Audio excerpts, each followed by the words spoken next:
You're standing on a street in Rome as the sun drops behind the hills, and the city is about to become a completely different place than it was an hour ago. There was no public lighting anywhere in Rome, not a single official street lamp, so the difference between day and night here wasn't gradual, it was a hard switch. Rome ran on a strict internal clock for its night hours, 4 watches, roughly 3 hours each, timed with water clocks from sunset to sunrise. What happened inside each one had almost nothing to do with what happened in the last. The first watch starts gently enough. Inside the wealthier houses, the cena, the main dinner, is still going. By the height of the empire, it had drifted from midday into late afternoon, and often ran well past dark, guests reclining in the triclinium under bronze oil lamps, working through course after course while musicians, poets, or dancers performed between them. Wine, cut with water, kept moving, and for the more determined hosts, the cena itself eventually gave way to a separate phase entirely. The commissatio, a dedicated drinking session with its own elected master of the feast, who set the pace and the strength of each round. Conversation covered politics, gossip, philosophy, whatever the host wanted his name attached to. Status was doing a lot of the work here too, seating followed rank, and a host's generosity at the table was practically a public resume. When guests finally rose to leave, there was no such thing as a street lamp waiting outside. A servant went with them carrying a torch, because without one, the walk home was simply a walk into total darkness, and the city outside that dinner had already started turning into somewhere else entirely. That darkness is exactly when the second watch turns the city into something else. During the day, wheeled cart traffic had been banned from Rome's packed streets, so the deliveries, all of them, stone, grain, building materials, got pushed into the night instead. The result wasn't a quiet city winding down, it was a louder one. The satirist Juvenal complained that the grinding of iron-rimmed wheels over paving stones was loud enough to wake Drusus, a man the entire city knew by reputation for how heavily he slept. Underneath that noise sat something worse. For most of Rome's history, there was no dedicated police force, just a handful of overstretched magistrates called the Tresviri Nocturni, whose actual duties leaned more toward overseeing prisons and the punishment of slaves than patrolling for anyone's safety. Once the street torches burned down, robbers called latrones worked the alleys, and residents above sometimes flung broken pottery or worse, straight out their windows onto the pavement below, which meant that simply choosing which side of the street to walk on could be its own small act of risk management.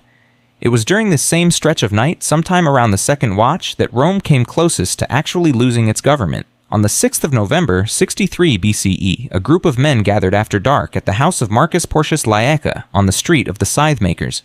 Their leader was Catiline, a senator drowning in debt who had just lost his third bid for the consulship. In that room, by lamplight, they divided Italy into zones of operation, assigned who would torch which section of Rome, and settled on a final detail. 2 of the men in that room volunteered to visit the consul Cicero's house the next morning under the pretense of a courtesy call, and kill him in his bed before dawn. Cicero already had an informant inside the plot, a woman named Fulvia who'd learned of it through her lover, one of the conspirators. By the time the meeting broke up, Cicero knew almost everything that had been said. He fortified his house, refused the visitors at his door 2 mornings later, and within days stood in the Senate delivering the speech that unraveled the entire conspiracy in front of Catiline himself, describing the Laeca house meeting back to him in specific damning detail. Catiline fled the city that same week.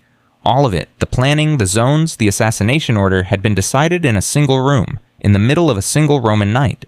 Rome eventually tried to answer nights like that one. In 6 CE, the Emperor Augustus created the Vigiles, close to 7,000 men organized into 7 cohorts, each responsible for 2 of the city's 14 districts, patrolling specifically after dark. Their job was split oddly down the middle, half firefighting, half informal policing, because in a city built largely from wood and packed tenements, a fire that broke out at the second watch could take out an entire block before the 4th. They carried buckets, hooks for tearing down burning material, and ladders, along with enough authority to arrest anyone caught setting a fire on purpose or lurking somewhere they shouldn't be. Ordinary Romans had an unofficial nickname for them too, the Spartioli, roughly the Little Bucket Fellows, which says something about how familiar a sight they'd become jogging through the streets after dark. It was the closest thing Rome ever built to a full-time night shift for an entire city, and it took the better part of 6 centuries to get there. That system didn't stop everyone from causing exactly the kind of trouble it existed to prevent, and for a stretch in the mid-1st century, the worst offender was the emperor himself. According to Suetonius, the young Nero used to slip out after dark in a wig or a cap and prowl the taverns and streets with a group of friends, picking fights with people walking home from dinner, stabbing anyone who resisted, and dumping them in the sewers, then breaking into shops and auctioning off whatever he'd stolen.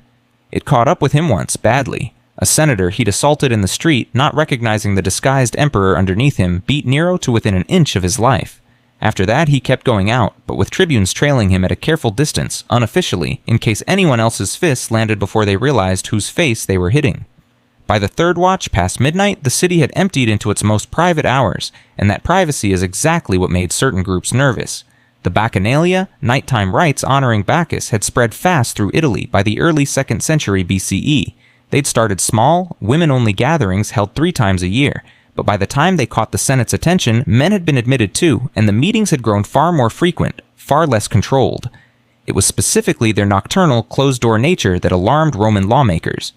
In 186 BCE, the Senate passed the Senatus Consultum de Bacchanalibus, a decree so significant it was cast onto a bronze tablet, one that survived and was dug up in southern Italy in 1640. It didn't ban Bacchic worship outright. It banned it specifically at night, capped any gathering at 5 people, no more than 2 men, barred male priests entirely, and required Senate approval for anything larger. The historian Livy, writing roughly 2 centuries later, described the rites in lurid terms, orgies, poisonings, oaths of secrecy, and claimed thousands were executed in the crackdown that followed. Most historians today read Livy's numbers with real skepticism, and see the episode less as a moral panic and more as the Senate reasserting control over any gathering it couldn't see or supervise. Either way, the detail that mattered most to Rome's lawmakers wasn't what happened at these rites. It was that it happened in the dark, outside their view, where nobody in power could watch it happen. Even the ban didn't fully work. Smaller, quieter versions of the cult kept meeting for years afterward, just carefully, and just small enough to stay under 5. Somewhere in that same stretch of night, on the other end of the social ladder from senators and secret cults, a very different kind of person was just getting started. Pliny the Elder, admiral, scholar, and one of the most relentless workers in Roman history, reportedly began his studying by lamplight well before sunrise, sometimes as early as midnight in winter, a habit his nephew traced back to the old custom of starting work by candlelight on the festival of Vulcan. According to that nephew, Pliny the Younger, his uncle needed so little sleep that it would simply take him mid-sentence and let him go again a few minutes later. Before the sky had even begun to lighten, he'd head out to call on the Emperor Vespasian, who kept the same nocturnal habit, and only after that would either man begin their official daytime business. 2 of the most powerful men in Rome were, by most measures, already most of the way through their working day before the 4th watch even started, treating the hours everyone else spent asleep or hiding indoors as the most productive stretch they had. And the 4th watch is where the whole cycle quietly resets. As the sky shifts from black toward gray, bakers are already firing ovens that have to be hot by the time the streets fill again. Delivery carts are finishing their runs before the daylight ban kicks, and the last stragglers from the Vigiles are handing off to whatever daylight order exists. Farmers bringing produce in from outside the walls time their arrival for exactly this window, so their goods hit the markets fresh. Nobody rings a bell to mark any of it.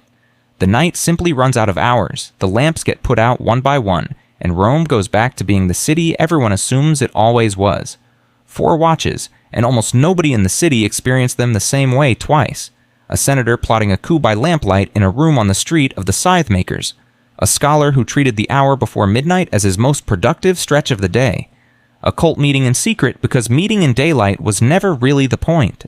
An emperor throwing punches in a wig, gambling that nobody would recognize him. Rome after dark wasn't the absence of the city. It was a second one running underneath the first on its own schedule with its own rules and its own casualties. By morning, none of it counted as having happened. That was always the arrangement, and Rome kept it every single day for 1,000 years.